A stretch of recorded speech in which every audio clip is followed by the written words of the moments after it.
Les damos la bienvenida. Como siempre me presento, soy Daniela Casanova, la directora de la Biblioteca y Archivo Histórico Emilio Held-Winkler de la Liga Chileno-Alemana, y estamos muy felices de poder reunirnos nuevamente aquí con ustedes, tanto de forma presencial como online. Saludamos también a las personas que están de forma remota.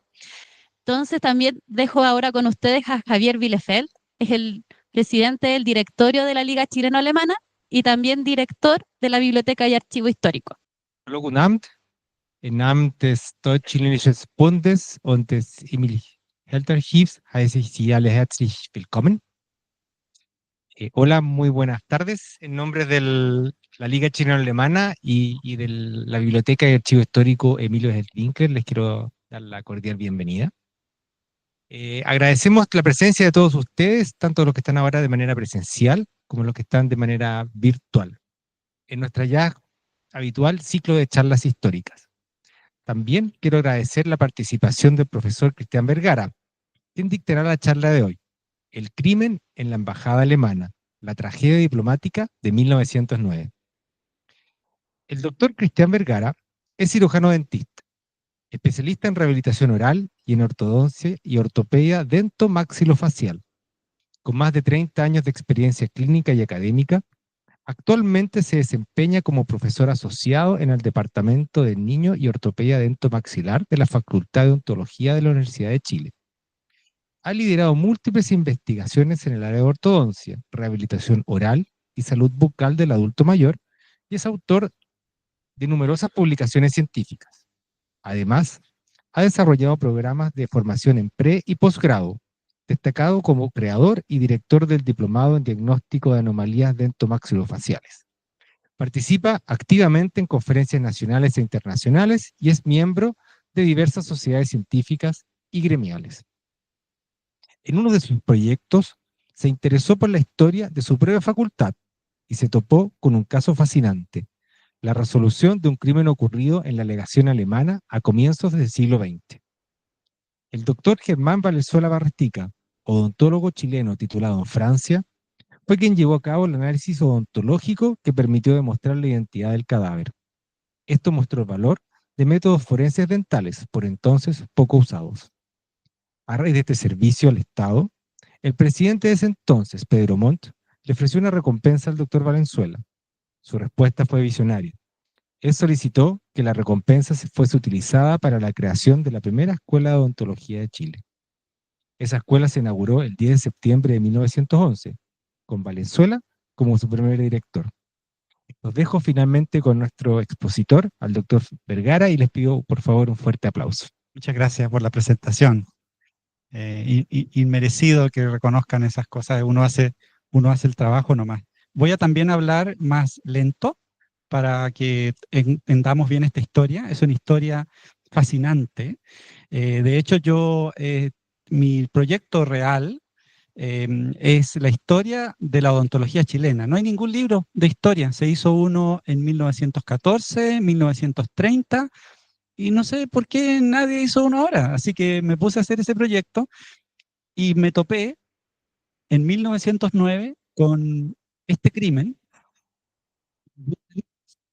Estuve un año y medio, todos los miércoles de 8 a 12, un miércoles, un año y medio, hasta que logré encontrar detalles increíbles, que eran tan increíbles que le dije a nuestra bibliotecaria, la señora Ilia, y le digo, señora Ilia, ¿qué hago? Encontré la boleta de la armería donde el criminal, que ya vamos a explicar quiénes son, compró la mecha con la que incendió la legación alemana.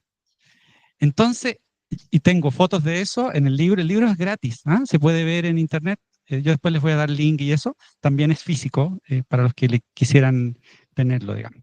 Y entonces le dije, señora Ile, ¿qué hago con esto?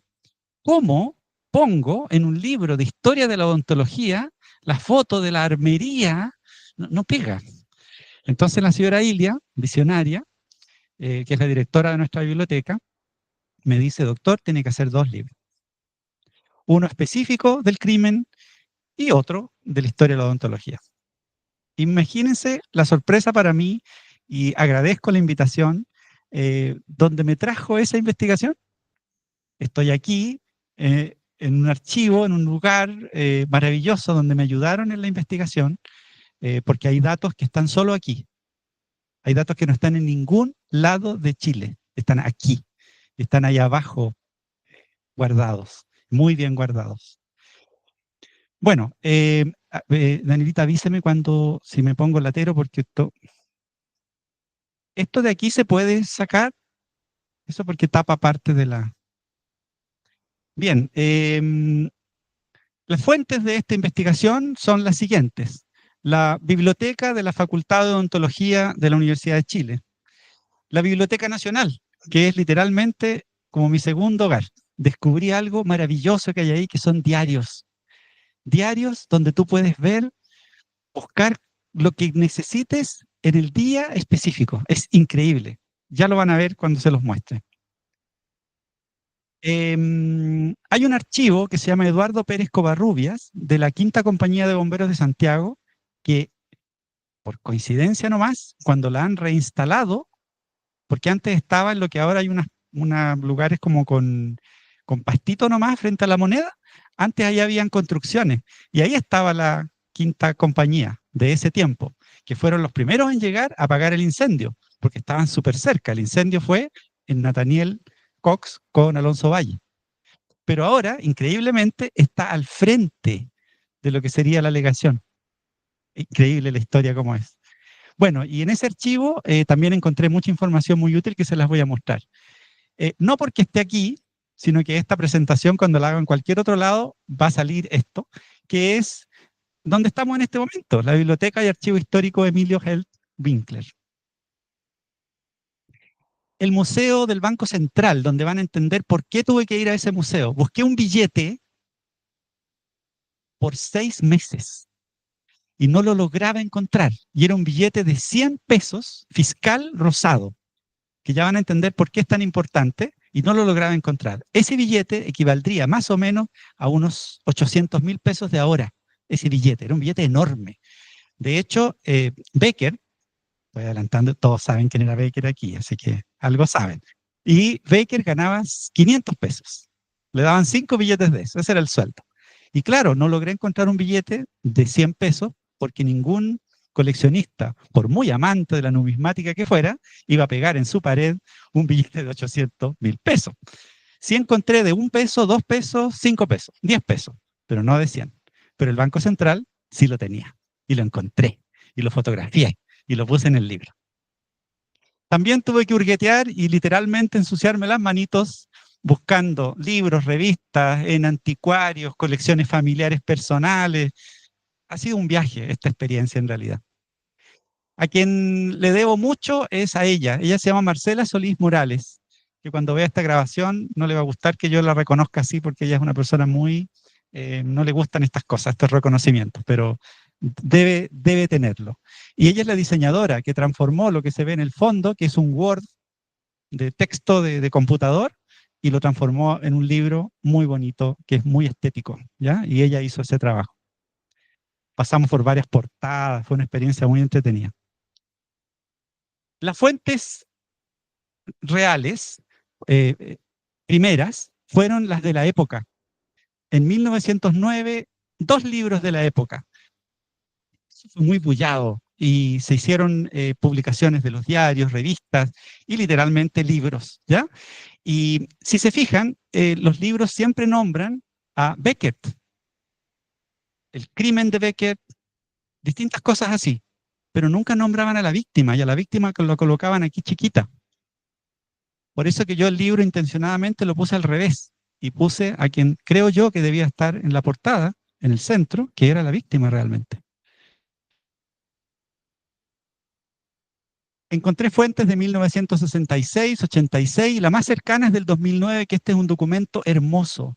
Solo hay 3 libros de esos. Son 3 tomos en realidad, pero hay 3 copias, y que la hizo un investigador de la PDI chileno, de Chile.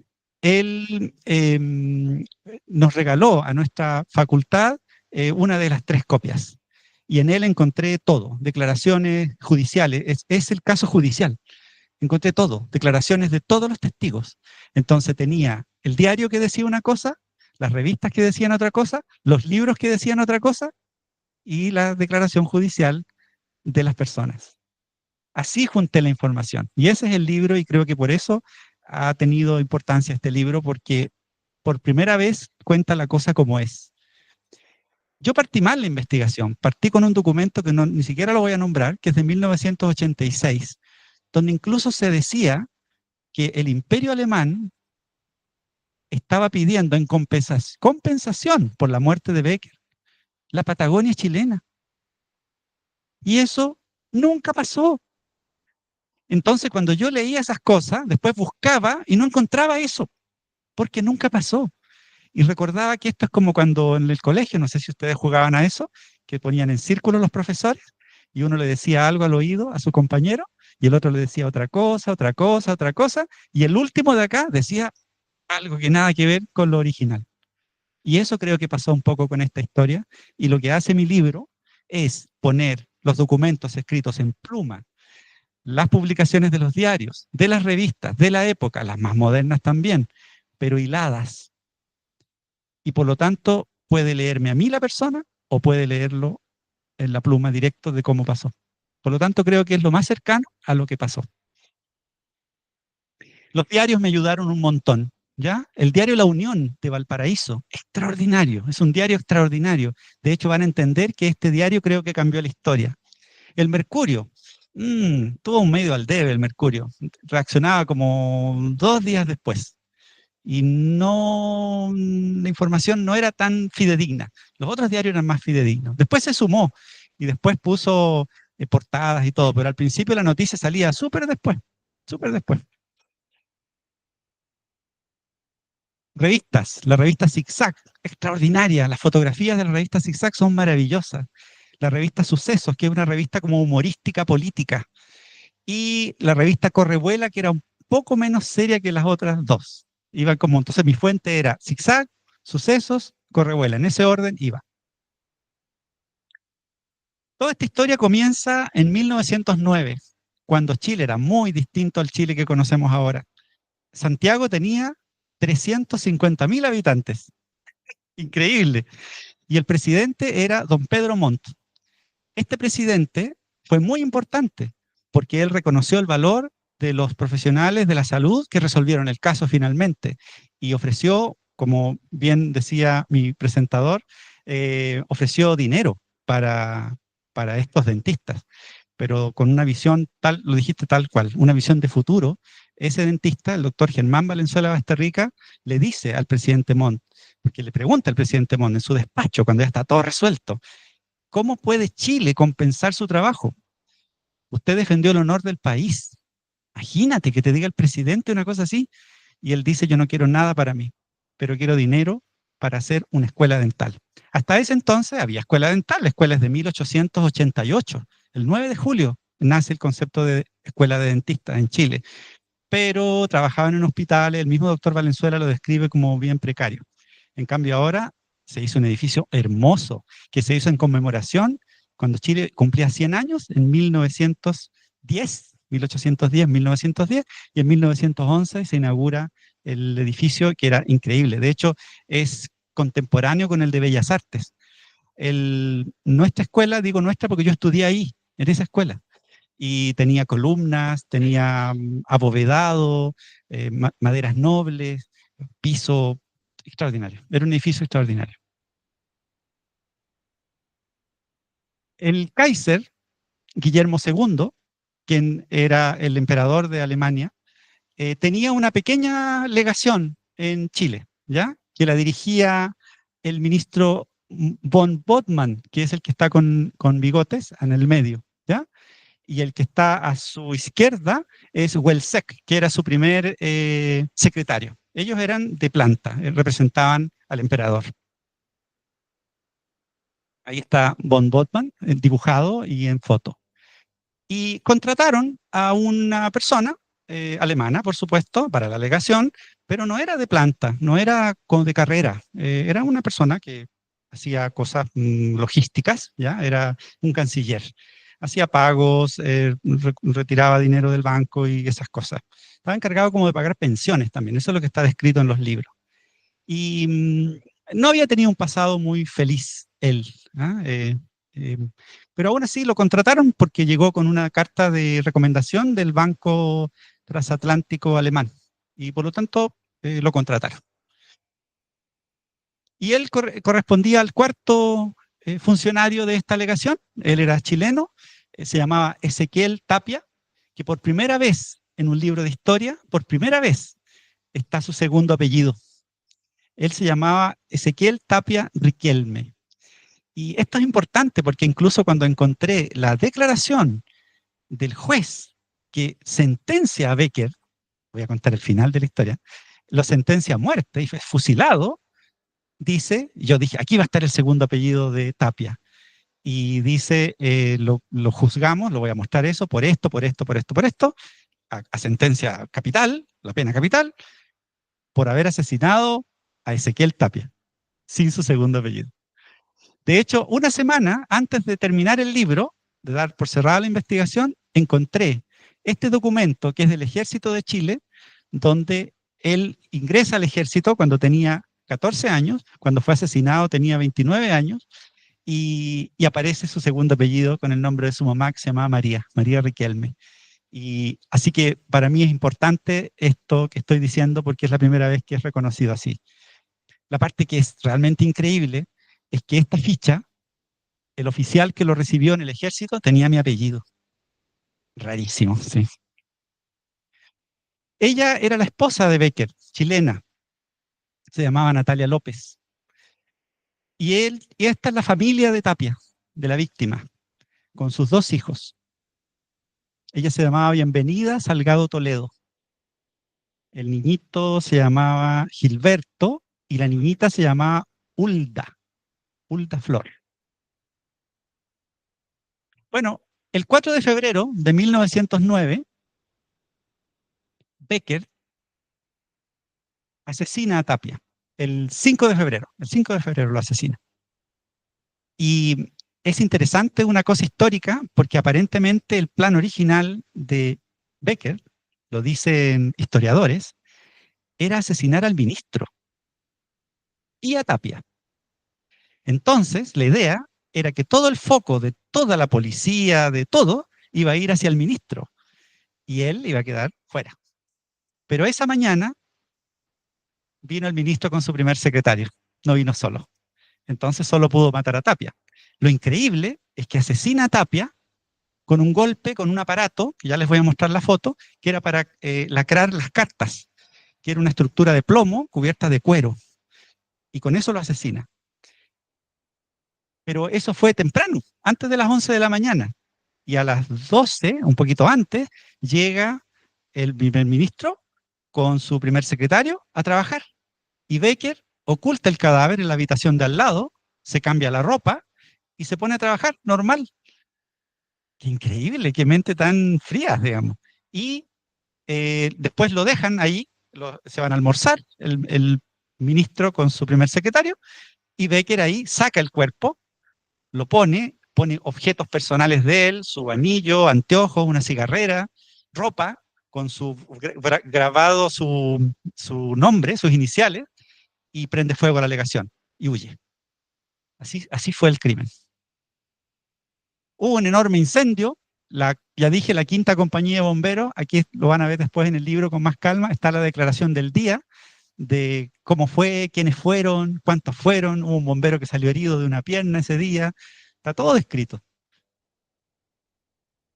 Y este bombero, esto tiene para apuntar, este bombero, Alberto Riet Silva, escritor, escultor, escribió un libro donde de primera fuente cuenta cómo fue el incendio, cómo llegó, qué encontró, y describe que lamentablemente esta maravillosa bomba a vapor estaba mala ese día. ¡Oh! Y era porque las calles eran tan malas que esta era inglesa, esta bomba, y se echaban a perder las ruedas, y no pudo, así que tuvieron que ir a pie, corriendo para apagar el incendio.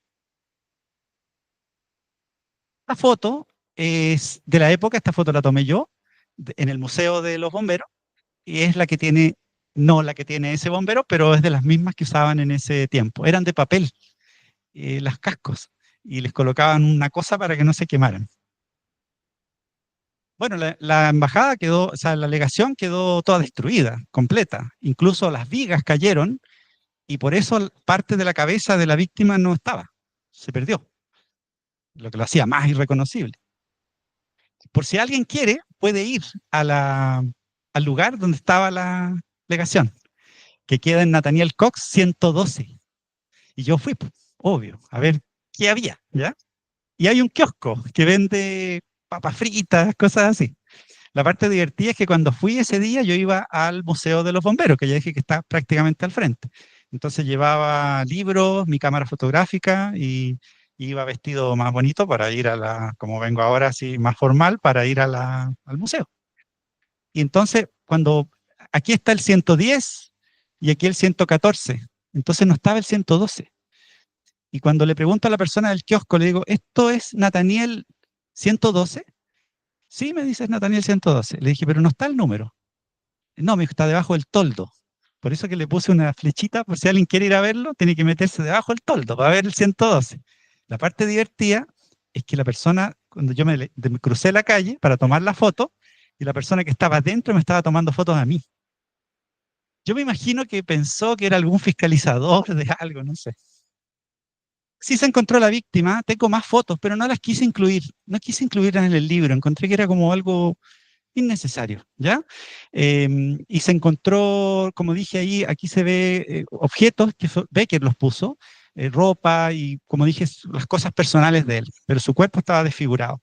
Lo que es más, le faltaban todos los dientes de adelante, no tenía ninguno. Y la razón de eso es que Becker tenía muchos arreglos en los dientes, oro, platino, está todo descrito. Entonces él, de manera muy hábil, le destruyó los dientes, dientes que nunca han sido encontrados. Esta es una elucubración. Probablemente los escondió de alguna forma, no estaban en el incendio. Bueno, hubo resguardo policial porque además se perdió dinero. Encontraron después la caja de fondos abierta y faltaban el equivalente a unos entre 450 millones y 600 millones de pesos que se habían perdido. 25.000 pesos de la época, que cabían en una maleta, porque literalmente Becker se la llevó en una maleta, literalmente. Y claro, hubo expectación en los periódicos, ¿no es cierto? Y La Unión, el grande incendio de ayer. Noten, la fecha es importante. El 6 de febrero, el crimen fue a las 12 del... Bueno, lo mató temprano, antes de las 11, ya dije, pero el incendio fue a las 2 de la tarde. Y el cuerpo lo encontraron a las 7 de la tarde. O sea, tuvieron horas nada más para hacer que este matutino estuviera a primera hora del día siguiente para la compra, de la venta de los diarios. Y por eso para mí es como un poco... No logro entender cómo este diario, porque este es el mismo diario La Unión, ¿ya? Que en la parte interna pone este pedacito, que es chiquitito en realidad, no es un titular, pero miren lo que dice. Gran incendio en Santiago. Se queman la legación alemana y 6 casas. Entre paréntesis, se quemaron 6 casas más. Quedó la grande ese día. Y dice, incendio para encubrir un crimen. Yo he tratado de entender cómo estos periodistas llegaron a esa conclusión y no tengo ninguna explicación. Porque no había nada que indicara que fue un crimen. Nada, nada, cero. Es impresionante. Y dice, el segundo secretario asesinado o quemado, no tengo explicación a esto. Y bueno, y detallan cosas. El Mercurio, como les decía, lo mismo, grande incendio. Los primeros temores del excelentísimo señor ministro de Alemania, remoción de los escombros, hallazgo del cadáver. Pero si se fijan, no dicen asesinato, fue un incendio y alguien estaba muerto. El diario Ilustrado, extraordinario diario también, lleno de fotos increíbles, con cámaras de esa tecnología, lo colocaban ahí como la máxima tecnología, las cámaras, y eran súper como antiguas, así. Pero bueno, miren las fotos que tomaron. Y por primera vez muestran la foto de Becker. Esta es la primera imagen de Becker histórica que hay, y es del 6 de febrero de 1909. Entonces, como había alguien fallecido, toma causa el juez sumariante Juan Bianchi Tupper, y pide, era el juez del cuarto juzgado del crimen de Santiago, y él pide que se haga una autopsia, de este cadáver. Se nomina a 2 médicos chilenos que hagan la autopsia y dicen que no se puede identificar. Esa es la conclusión. En el libro yo coloco así, texto que yo escribo, esto no es para que lo lean ahora, ¿ya? Texto que yo escribo, pero también el documento original. O sea, uno puede leer el documento original o lo que yo transcribí. Y ambos médicos concluyen lo mismo, que no se puede identificar, que es demasiado, está muy destruido, que no se puede, está todo quemado. Pero que encontraron un anillo. Y el anillo tenía una fecha. Y tenía 2 iniciales, NL, Natalia López, la esposa de Becker. Y la fecha, que eso me confundió mucho, porque encontré, no es parte de matrimonio, la libreta de matrimonio del registro civil no correspondía con el anillo, entonces no entendía. Después Becker, cuando se le confiesa todo, él explica que era la fecha de compromiso y no la de matrimonio. Por eso no me calzaba. Bueno, las autoridades, hay libros que dicen que el presidente Montt pidió especial acelerar la resolución de este caso, porque implicaba a un ciudadano alemán muerto en la alegación en un incendio. Por lo tanto, quería premura. No logré encontrar ese documento, pero sí el del ministro Uneus, de Justicia, y que él le pide a la policía que acelere la cosa, ¿ya? Y bueno, y aquí se ve por decir toda la legación alemana, donde se ve a von Bottmann, se ve a Welseck y a Becker. Y aquí están el 27 de enero, que era el cumpleaños del emperador, del Kaiser, Guillermo II. O sea, este hombre tenía la mente tan fría que podía estar en un cumpleaños un mes antes, o ¿qué un mes? Menos, si eran 27 de enero y el crimen fue el 5 de febrero. Es impresionante. Entre paréntesis, su esposa no sabía nada. Sus amigos no sabían nada. Que yo no tengo certeza, pero yo creo porque aparecen los dos en la misma foto siempre, estas 2 personas.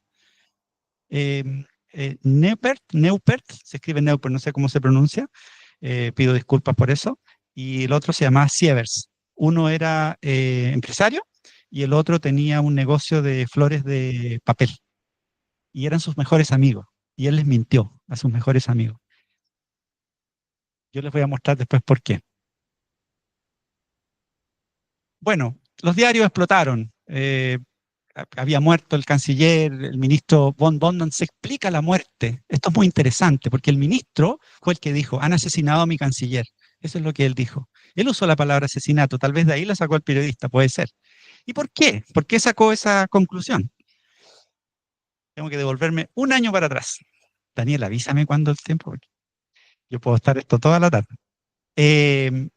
En 1908 hubo un evento lamentable en Caleu, ¿ya? En Caleu, Tiltil, Caleu, y un evento lamentable donde 5 turistas alemanes que hacían trekking, pero que en Chile nadie sabía lo que era hacer trekking, entonces pensaron que estaban robando. Y unos chilenos que le habían robado sus ganados y esas cosas, mataron a uno, asesinaron a una persona, un turista, no tiene nada que ver, y otros quedaron heridos. Y eso se llamó el famoso caso Caleu. ¿Por qué? Porque el Estado, y particularmente el ministro von Bottmann, pidió justicia, lógico. Así que metieron preso a todos esos chilenos. Becker, tomando ese caso, miren la asociación, se hizo a sí mismo cartas de anónimas. Salió una cosa rara, mira. Se mandó a sí mismo a se hizo unas cartas anónimas de amenaza de muerte. En octubre de 1908. O sea, estaba planeado, muy bien planeado. Y esas cartas, no, esa no, aquí. Y estas cartas decían, por ejemplo, señor ministro de Alemania. O sea, le hizo cartas a su jefe y cartas a sí mismo, que él le mostraba a su jefe. O sea, diciendo, me están amenazando, y el ministro decía, sí, he recibido las cartas. Y decían, por ejemplo, estaban escritas como mal, como con falta de ortografía, intencional. Se hicieron pruebas después de caligrafía, policiales, y dijeron que era Becker. Becker las había escrito. Se comprobó eso. Y dice, señor ministro de Alemania, octubre 29 de 1908. Cuando usted recibe esta carta, el señor Beckett, mal escrito, ya habrá pagado con la vida su falta de obediencia. Si usted insiste en perseguir a nuestros hermanos, correrá la misma suerte. Esto se lo digo a usted por última vez. Y firmaban varios chilenos. Falso. Eso no pasó. Aquí entra en juego una persona extraordinaria que nadie le creyó y lo trataron de loco. Era un austriaco, joyero. Él se llamaba Otto Isakovich. Este señor, Isakovich, fue a la policía porque la noche del incendio, él vio vivo a Beckett arrancando en la noche, pero disfrazado. Tenía ropa como de cazador, con un sombrero, un pañuelo. Se había incluso mandado a hacer, tengo las fotos de la boleta de eso y la declaración del peluquero, unas patillas que las pidió Beckett, que se vieran como el emperador de Austria. De hecho, tengo la declaración, un poco absurda, de que si era mejor que fueran grises o de otro color, no recuerdo en este minuto el color. Y el peluquero le recomendó que fueran grises. Por eso dije que no podía, esto era en el libro de historia de la odontología, no pegaba. Pero aquí sí pega. Nadie le creyó a Isakovich. Dijeron, pero ¿cómo? Si ya dijeron que el ministro dijo que le habían muerto a su canciller y lo encontraron y toda la cosa. Entonces, no. Y este periodista del diario La Unión de Valparaíso, él se llamaba Vicente Donoso Raventos, o Raventós, lo he visto, lo encontré escrito con tilde y sin tilde, le cree a Isakovich y lo entrevista. Y Isakovich le dice, sí, yo lo vi, estaba vivo. De hecho, le hablé en alemán porque habían vivido juntos, él con Beckett, mucho antes de la embajada, antes de todo eso. Y él le dice, le llama por su nombre, le dice Wilhelm, le dice a Guillermo. Lo dije bien, ¿o no? Y le dice, y él le dice, no, se equivoca de persona, yo no soy. Disfrazado con patilla, imagínense la situación. Y él después le dice en español, Guillermo, no, le dice, yo no soy. Y se va. Y ahí quedó metido el joyero, porque después vio en el diario que Beckett estaba muerto. Y él lo había visto vivo. Entonces no entendía. Y fue a la policía. La policía lo trató de loco, no le creyó. El juez le dijo que estaba loco, pero él le creyó. Y lo publicaron. Este no sirve. ¿Me pasas una nueva? Avanza una, por favor. Y ahí sí, ahí agarró. Y lo publica, bueno, esta es la declaración policial de Isakovich, que a veces estaba mal escrito, decía Ítalo, pero bueno, hay varios nombres que estaban a veces no tan bien escritos, y él declara lo que estoy diciendo, y es publicado en el diario. Mientras tanto, lo judicial era que el asesino era Tapia. Claro, porque estaba desaparecido, faltaban 600 millones, estaba muerto el canciller, identificado por los dos médicos, era Beckett, el muerto. Así que la justicia manda a apresar a Tapia. Pusieron en duda a su familia, allanaron su casa. En ese tiempo no había carabineros, carabineros de 1927. Así que había un concepto policial que se llamaba policía secreta. Y específicamente había una parte que se llamaba sección de seguridad. Y esa es la que perseguía, era como una especie de PDI actual. Así que eso, el misterio que rodea el incendio, Tapia puesto en las portadas de los diarios como el culpable, ladrón, perseguido. Cuando se dan cuenta que faltaban 25.000 pesos, que no solo era que le había caído una viga a lo mejor a la víctima, sino que había otras razones, robo, entonces el ministro von Bodman no quiere médicos chilenos que examinen otra vez a la víctima y exige que sean médicos alemanes, lo que el Estado se lo permite parcialmente porque colocaron a un chileno igual nomás. Entonces estaba el doctor Eichel, él, el doctor Westenhofer, él, y el doctor Oyarzún, los tres médicos, los tres profesores titulares de la Universidad de Chile, los tres. Ellos hacen una autopsia mejor que la anterior. Realmente hicieron disección, examinaron. Y descubrieron que habían 3 milímetros de metal en el corazón de la víctima. Se revisa nuevamente los restos del incendio y encuentran la daga alemana quemada con los 3 milímetros menos. Por lo tanto, fue asesinado con el laque, ese es el aparato, así se llama el laque, la cosa de metal, de plomo con cuero, y posteriormente con un cuchillo. Y según el mismo Westenhofer, que era un excelente médico, dice que primero lo golpeó en la cabeza, quedó medio vivo y lo remató con el cuchillo. Y ha dado una explicación al respecto. Pero para Westenhofer, Becker era Becker. Me refiero, él hizo la autopsia pensando que Becker era Becker. Nunca lo puso en duda. Y no entró en más detalles, ¿ya? De su análisis, sino que determinó que había sido asesinado, pero nunca puso en duda que no era. Entonces, el diario La Unión, ya dije, publica estas cosas. Miren, el incendio de la delegación alemana, el misterio se complica más cada día. Se asegura que el señor Becker vive y que el muerto es el mozo de la legación. Se suspenden los funerales. Se para el funeral. En esa incertidumbre aparece este personaje. Ya hay fotos mejores que esta, pero esta es la primera que apareció en los diarios. Él es un médico chileno que hizo estudios en Francia de dentista. Por lo tanto, él era un médico dentista. Germán Valenzuela Basterrica, que es el fundador de mi escuela. Y él se ofrece voluntario para esclarecer el asunto, porque se da cuenta por los diarios que no habían examinado los dientes de la víctima. Y le dicen que sí. Así que en el día donde estaba en la calle Purísima 276, donde estaba siendo velado Becker, con el ataúd sellado ya, porque el funeral era el otro día, esto fue el 9 y el funeral era el 10, llega Valenzuela, imaginen la situación, estaba la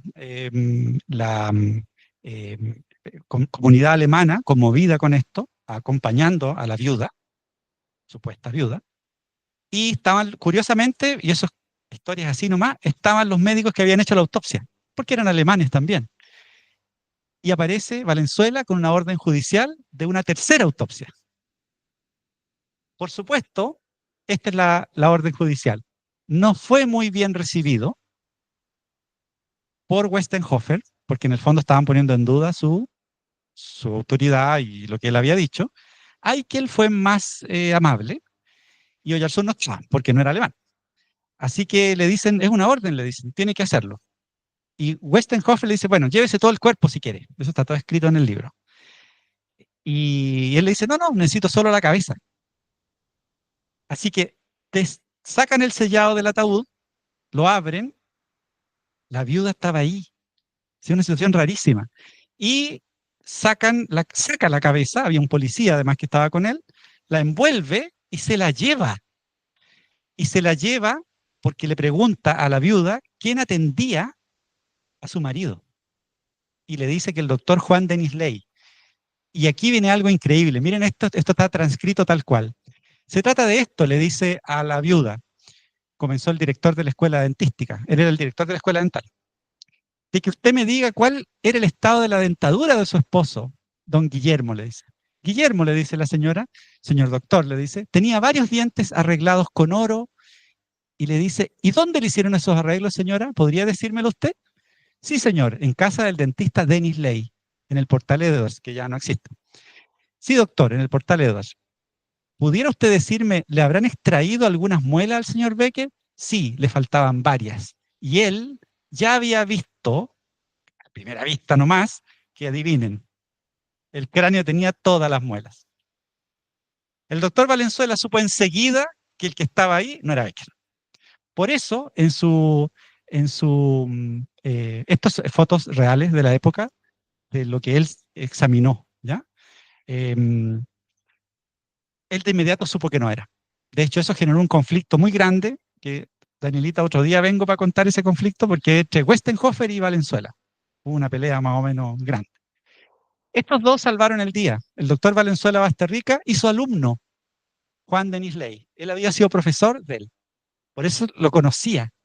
Y cuando llega, pasa algo maravilloso. Este documento que están mirando ahora nunca había sido publicado en la historia de Chile. Nunca. Solo se había publicado erróneamente en la prensa, mostrado como la ficha dental. Yo leí esto, créanme, con lupas, lo examiné, todo, ¿ya? Y aquí hay otros apellidos que nada que ver, un tal Verdugo que pagó 2 pesos, o sea, nada que ver, esto era una boleta. Esta es la ficha de Becker. Y esta la encontré en la Facultad de Odontología de la Universidad de Chile por el registro del investigador de la PDI, que si no, no lo encuentro. Este documento, lamentablemente, me lo dijo un historiador, está perdido, el documento original. Así que solo tenemos copias. Y por un momento hubo solo 3 copias. Y que por lo tanto, si se perdían, se perdía la historia. Ahora no, porque ahora es digital y hay miles de copias. Así que ya no va a pasar. En el 13 de septiembre de 1906, el doctor Denis Ley había atendido a Becker. Lo increíble es que cuando llega a Valenzuela, esto fue en la tarde del martes 9. El funeral era al otro día, tenía que devolver la cabeza. Y este dentista, muy ordenado, tenía su registro y en minutos se lo pasó. Yo creo que ni dentistas actuales tienen un registro tan bueno como ese, con pluma escrito. Este es el informe que está completo, son 8 páginas del doctor Valenzuela Basterrica, donde destaco esto. Y dice, excusado parece ser presente a su señoría que si el señor Denis Ley ha ejecutado las operaciones que se detallan en sus libros en la dentadura del señor Guillermo Becker y que aparecen a nombre de este, el cadáver encontrado en la casa quemada en la calle Nataniel no puede ser el del señor Guillermo Becker. Bomba mediática, los diarios explotaron, el cadáver quemado de la legación alemana no es el de Becker. Y miren la fecha, 10 de febrero, el día del funeral.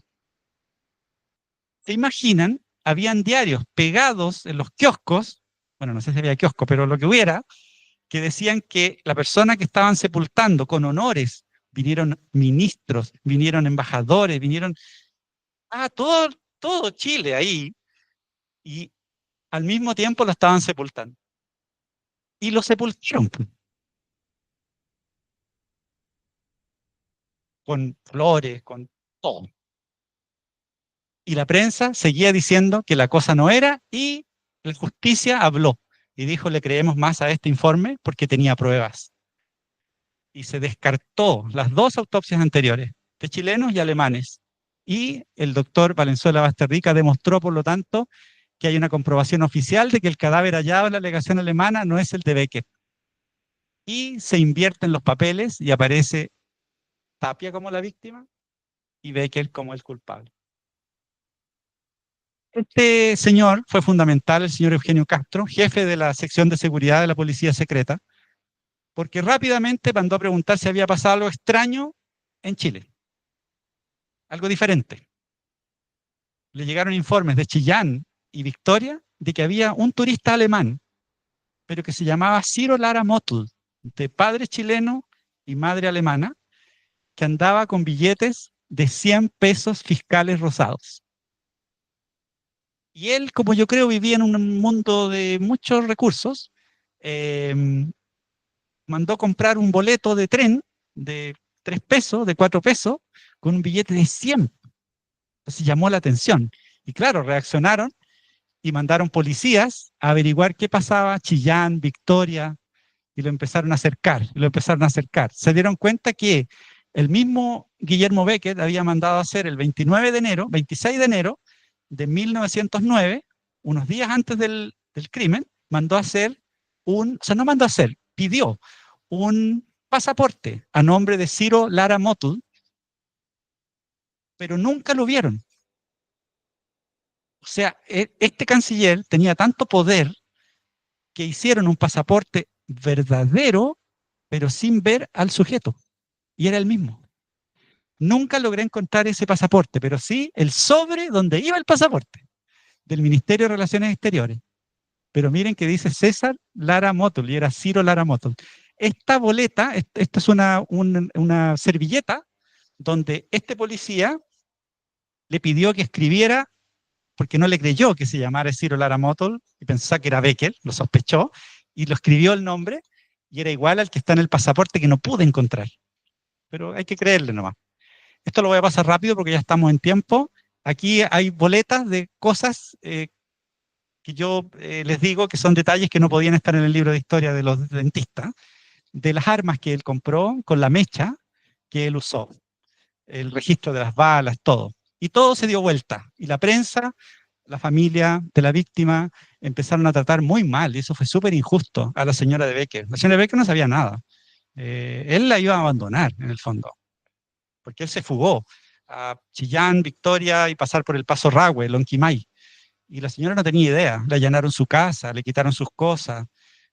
Realmente estuvo muy mal Becker. Y ellos lo pillaron, porque Garretón armó una especie de mini comando y que ellos conocían el sector súper bien y lo pillan.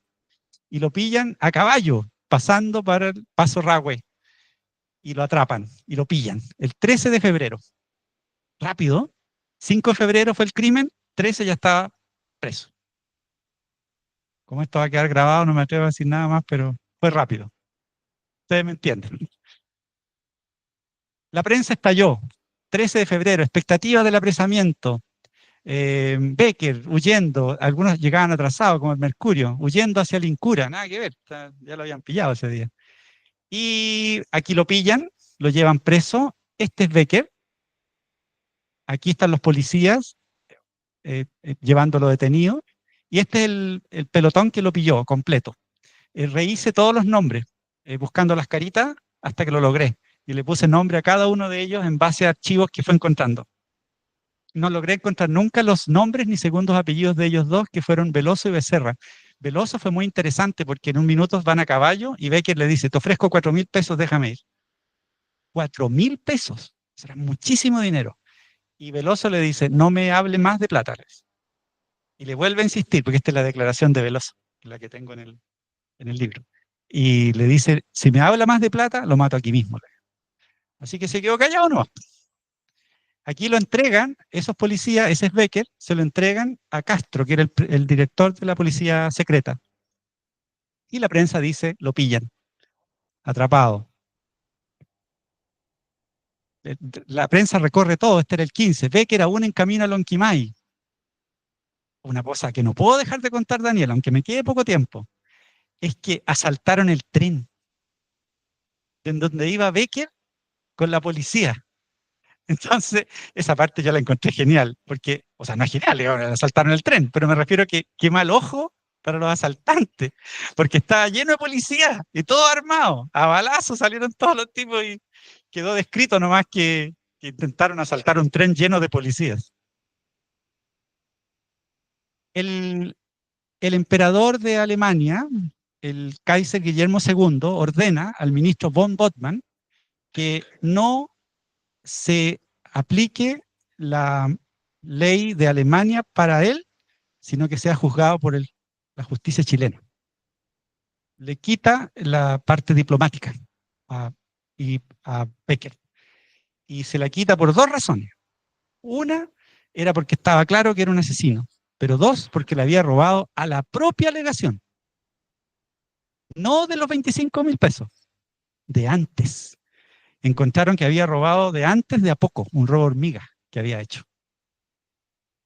Y aquí está por cómo lo sentencian, y dice, se sentencia a muerte por el homicidio calificado de Exequiel Tapia. ¿Ven que no tiene segundo apellido? Y esta es la declaración o sea, debería estar, encuentro yo. A 20 años de presidio por el incendio del edificio número 112 de la calle Nathaniel Cox. A 20 años de presidio y a 1.000 pesos de multa por la falsificación de las letras de cambio y por defraudación, que no me puedo meter en eso porque sería más largo todavía, pero era mucha plata, miren, 45.000 pesos, era mucha plata. A 8 años de presidio por adulteración de las cuentas de la legación alemana, correspondiente al segundo y tercer trimestre fiscal de 1908. O sea, venía robando apenas entró a la legación. A 650 pesos de multa por uso indebido de los pasaportes falsos extendidos a nombre de Ciro Lara Motul. termina la sentencia disponiendo que una vez ejecutoriada, el secretario de la causa procederá a cancelar el registro civil correspondiente a la inscripción de fallecimiento del reo y a inscribir el de Ezequiel Tapia. Ezequiel Tapia hasta ese momento estaba sepultado, con otro nombre. 2 años después se lo entregan a la viuda. Y lamentablemente, 1 año después, muere la viuda. Increíble. Y después muere la hija también, quedó solo el niñito, Gilberto. A los policías les dieron premios, los ascendieron. Y este informe cuenta un poco lo que yo les decía, de que este es de Westenhofer, esa es su firma, donde dice que lo remató, en el fondo. Y luego es ejecutado, Becker. Esta es una de las últimas fotos de él en vida. Escribe una carta al presidente Montt pidiendo clemencia y que indulto. Se le niega el indulto. Y estas son las fotos horas antes de su fusilamiento. Vean lo deteriorado que está después de estar, yo calculé, 507 días detenido. Luego, increíblemente, el 16 de agosto de ese mismo año, se enferma gravemente el presidente Pedro Montt, o sea, niega el indulto, y luego él se enferma, y él se va a Alemania, a Bremen, y en un hotel muere.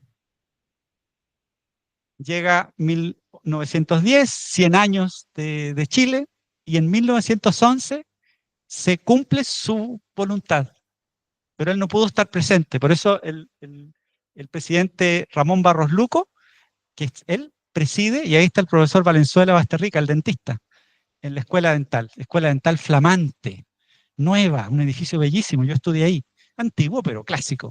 Y una cosa que es divertida es que el día de la inauguración había gente pintando, o sea, es lo mismo que ahora. Yo he revisado estas fotos hasta el cansancio, por eso que he visto detalles, que he encontrado detalles dentro de las fotos. Esta era la escuela dental, yo estudiaba ahí, con mi señora, que está aquí presente, estudiábamos aquí, en este lugar. Por eso que fue un poquito difícil para nosotros cuando se decide en 2006 vender el edificio. Y ahora son departamentos. Y bueno, no diré nada más que eso, ¿ya? Si cumplía 4 años más, era patrimonio y no se podía vender, pero se vendió para construir una escuela nueva, lo que yo creo que la historia dirá si eso fue una buena o mala idea. De mi punto de vista, creo que fue una mala idea. Y en la escuela dental lleva su nombre, Germán Valenzuela Basterrica, así se llama. Cuando se hacen documentos, se le recuerda su trabajo todo este tiempo. De hecho, hay una estatua de bronce en mármol que lleva su nombre. Estas fotos yo las tomé. Esta es la escuela, si algún día quieren ir lo pueden ver. Hay un museo muy lindo donde se pueden ver muchas cosas. Este libro, el que les he hablado hoy, fue presentado el 10 de septiembre, donde tuve la maravilla para mí como académico de la Universidad de Chile que mi rectora, mi decana, estuvieran presentes, lo que es un respaldo enorme para mí, es un recuerdo para siempre. Y esta foto yo la voy a atesorar toda mi vida, porque a la derecha, este es el día del lanzamiento, está la familia, descendientes directos del doctor Juan Denis Ley. Su bisnieto, su hija, su tataranieta, bisnieta, la señora de él. Y aquí la nieta de Valenzuela Basterrica, con su nieto, o sea, es el tataranieto de Valenzuela Basterrica. Yo no puedo pedir más, o sea, cuando entregué el libro. Y toda esta historia hizo que ahora tengamos una escuela de más de 250 académicos, no sé cuántos estudiantes hay, 600, no sé, la parte administrativa no lo manejo bien, pero es un edificio de 3 plantas, con investigación, con publicaciones internacionales y una de las escuelas de odontología más reconocidas de Chile y de Sudamérica. Esa creo que es la última. Esa es la historia que quería contarles hoy. Les agradezco mucho su tiempo, la invitación a tan importante lugar y espero que no haberlos aburrido. Y si quieren, el libro, como dije, podemos compartir, Daniela, después el link para que lo puedan ver. No se puede descargar, pero se puede hojear y se ve en una pantalla grande, sí, por un teléfono se ve así de enano, pero en una pantalla se ve igual que el libro. Y del libro se hicieron solo 100 ejemplares, y en el año 26, eso es una edición especial la que se hizo, y en el libro, en el 26 yo la postulo a un concurso de la universidad donde espero que gane, y si gana, el libro es público. Y ahí ya va a estar en la, no sé, la librería Antártida, cualquier otra librería, ¿ya? Así que eso, muchas gracias. Gracias, Danilo. Como Biblioteca y Archivo Histórico le agradecemos mucho la presencia de él acá con la exposición. Creo que fue un momento trágico, pero lleno de notas que pudimos como apreciar en esa lógica, así que se lo agradecemos. Les pido un aplauso nuevamente para Cristian, por favor. Ahora le tenemos un pequeño detalle, le pido a don Harmut si puede venir, por favor. Allí, un pequeño detalle en agradecimiento. No, gracias a ti que preparó toda esta presentación para formar parte del ciclo. Ahí para la foto, ahí para la foto ahí con Birgit y con los camarógrafos.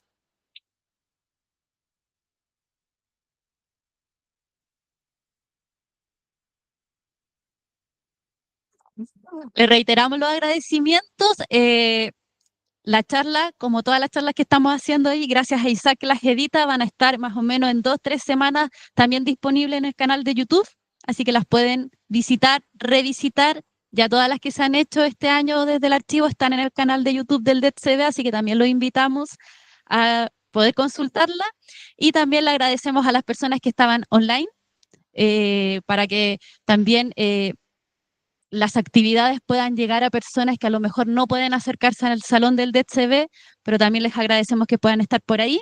Muchísimas gracias, los dejamos invitados como siempre para la siguiente charla que es en octubre, que es sobre un lanzamiento del libro del Dresden. Ya les voy a estar avisando la fecha, ¿ya? Así que muchas, muchas gracias. No se preocupe, señora Inke, qué bueno que esté feliz. Obvio que sí, yo también estaría emocionada. Así que les agradezco, en verdad, y los invitamos como al pequeño cóctel, ¿ya? Muchas, muchas gracias.